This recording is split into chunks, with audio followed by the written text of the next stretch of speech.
जब भी हम अपनी लाइफ में किसी भी काम को एक सिस्टमैटिक तरीके से करते हैं, एक प्रॉपर सीक्वेंस को फॉलो करते हैं, तो कहीं ना कहीं ये प्रिडिक्ट करना आसान हो जाता है कि इस काम में हमें सक्सेस मिलने वाली है कि नहीं। उसी तरीके से जो डिफरेंट साइकोलॉजिकल अप्रोचेज़ होती हैं उनका एक प्रॉपर फ्रेमवर्क होता है। तो अगर एक काउंसलर इस फ्रेमवर्क को फॉलो करता है तो काउंसलिंग प्रोसेस के सक्सेस होने के चांसेस जो हैं काफ़ी ज़्यादा बढ़ जाते हैं। तो क्या है ये फ्रेमवर्क, आज इस वीडियो में हम यही जानेंगे।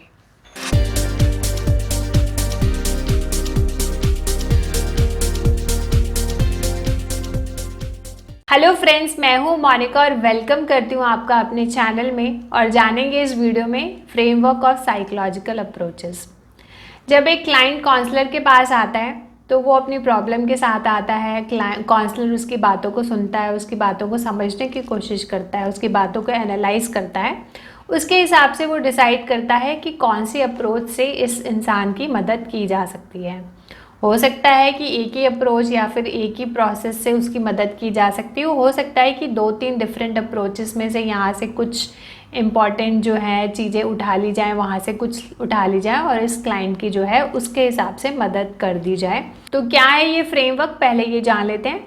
व्हाट डज़ इट मीन, मतलब इस अप्रोच का मतलब क्या है। Second, view on human nature, मतलब वो इंसान को किस तरीके से देखती है ये वाली approach. Third, role of a counsellor, मतलब इसमें काउंसलर का क्या रोल है, वो कैसे क्लाइंट की मदद करेगा। फोर्थ, गोल्स, किस तरीके से गोल्स को अचीव किया जाएगा। और फिफ्थ, टेक्निक, मतलब कौन सी डिफरेंट टेक्निक्स जो हैं जिनको यूज़ किया जाएगा। तो ये 5 चीज़ें आती हैं किसी भी साइकोलॉजिकल अप्रोच में।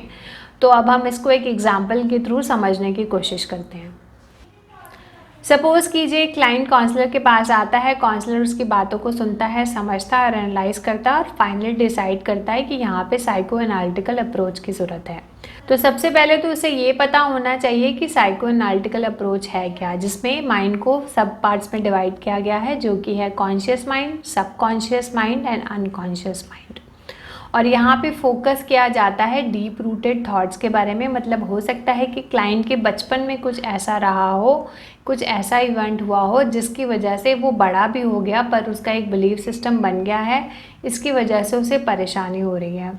ज़्यादातर ऐसे सेक्सुअल अब्यूज़ के केसेस हो सकते हैं। हो सकता है कि किसी ने गलत तरीके से टच किया हो, या फिर लाइफ में कुछ ऐसा इवेंट हो, या फिर कोई बहुत ही लविंग जैसे पेरेंट की किसी की डेथ हो गई हो। मतलब कुछ ऐसा इंसिडेंट बचपन में हुआ है जिसकी वजह से वो चीज़ अंदर से निकल ही नहीं पा रही और कहीं ना कहीं चीज़ें रिप्रेस हो गई हैं। और कई बार इतने बड़े इवेंट्स की ज़रूरत भी नहीं होती, कुछ छोटा सा ऐसा इंसिडेंट हुआ होता है कि वो कहीं ना कहीं अंदर हमें छू जाता है और हम कभी भी उसको निकाल नहीं पाते।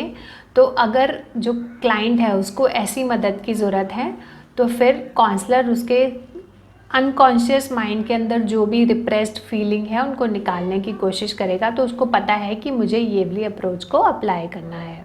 उसके बाद नेक्स्ट पॉइंट है व्यू ऑफ ह्यूमन नेचर, मतलब कि ये जो अप्रोच है वो एक इंसान को किस तरीके से देखती है। तो ये अप्रोच देखती है ह्यूमन बीइंग्स आर डायनेमिक, मतलब कि वो किसी अलग सिचुएशन में अलग अलग तरीके से बिहेव करते हैं और हर एक इंसान की फीलिंग्स को उसके कॉन्शियस, सबकॉन्शियस और अनकॉन्शियस माइंड के हिसाब से एक्सप्लेन किया जा सकता है। कॉन्शियस माइंड होता है जैसे कि हमें प्रेजेंट के बारे में पता है, अभी आप वीडियो देख रहे हैं तो आप कॉन्शियस हैं। सब कॉन्शियस मतलब कुछ अगर हम थोड़ा सा दिमाग पे जोर डालेंगे तो वो बात हमें याद आ जाएगी। पर अनकॉन्शियस माइंड मतलब हमें पता ही नहीं है। अगर सपोज़ करो कोई इंसान को बहुत गुस्सा आता है, उसको नहीं पता कि उसको क्यों गुस्सा आता है, तो फिर धीरे धीरे जब फ्री एसोसिएशन में उससे बातें की जाएंगी, उससे जानने की कोशिश की जाएगी कि क्यों आपको नॉर्मल चीज़ों पे भी गुस्सा आता है।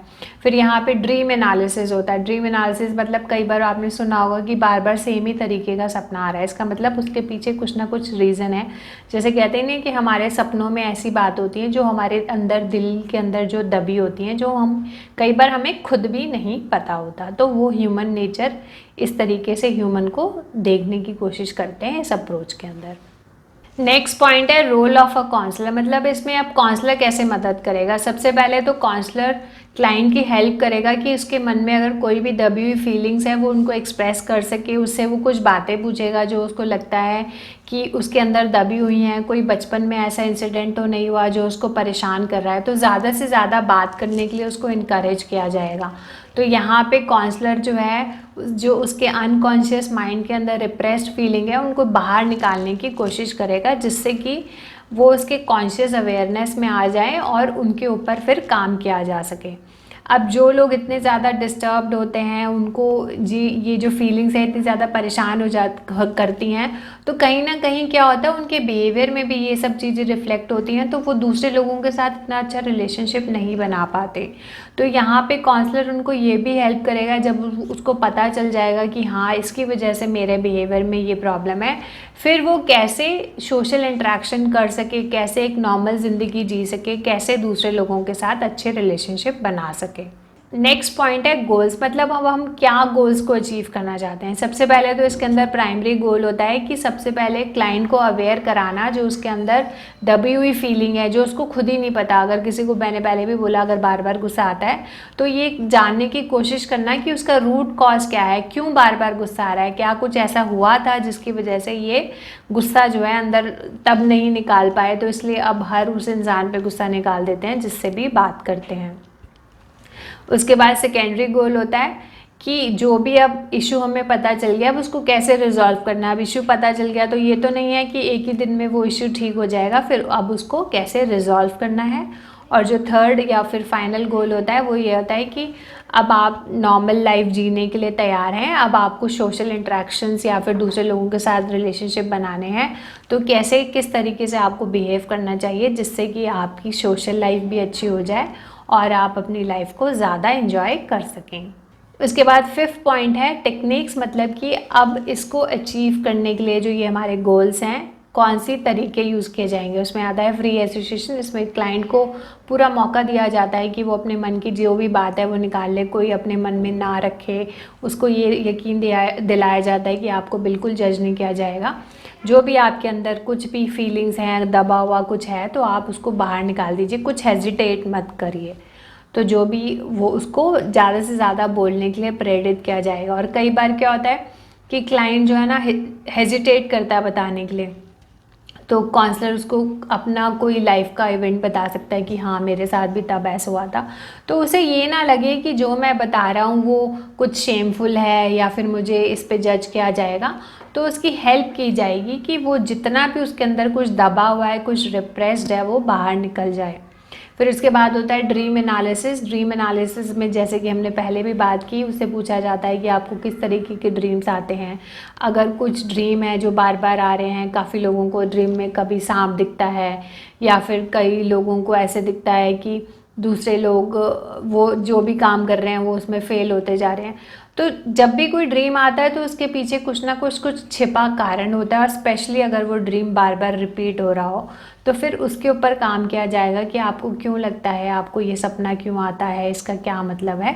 तो इसमें ड्रीम एनालिसिस किया जाता है। फिर उसके बाद इसके अंदर नेक्स्ट पॉइंट आता है ट्रांसपेरेंसी। इसके मतलब है कि कई बार ना हमें किसी के ऊपर बहुत गुस्सा है, सपोज़ कीजिए किसी को अपने फादर के ऊपर ही बहुत गुस्सा है, पर अब वो अपना गुस्सा अपने पापा पे नहीं निकाल सकता, या फिर उसके पापा अब इस दुनिया में ही नहीं रहे पर फिर भी उसको अपने पापा पे गुस्सा है। तो काउंसलर क्या कहेगा कि तुम अपने मन की भड़ास जो है निकाल दो, जो भी गुस्सा है वो तुम समझ लो कि मैं ही वो इंसान हूँ, और जो भी तुमको गालियाँ देनी है, जो भी करना है वो तुम निकाल दो। अगर आपने वो मूवी देखी होगी जब वी मेट, तो उसमें करीना कपूर शाहिद कपूर को कहती है कि जो भी तुम्हारी जो गर्लफ्रेंड थी उसकी फ़ोटो फाड़ दो और तुम इसको टॉयलेट में फ्लश कर दो। तो वो कहता है इससे क्या होगा, तो जब एक्चुअली वो फ्लश करता है तो उसको काफ़ी ज़्यादा मज़ा आता है।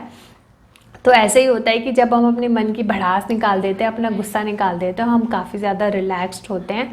तो सिमिलरली काउंसलर भी क्लाइंट को यही कहेगा कि तुम्हारे मन में जो भी तुम्हारे भड़ास है उसको निकाल दो, जिससे कि तुम्हारे अंदर कोई रिप्रेस्ड फीलिंग ना रह जाए।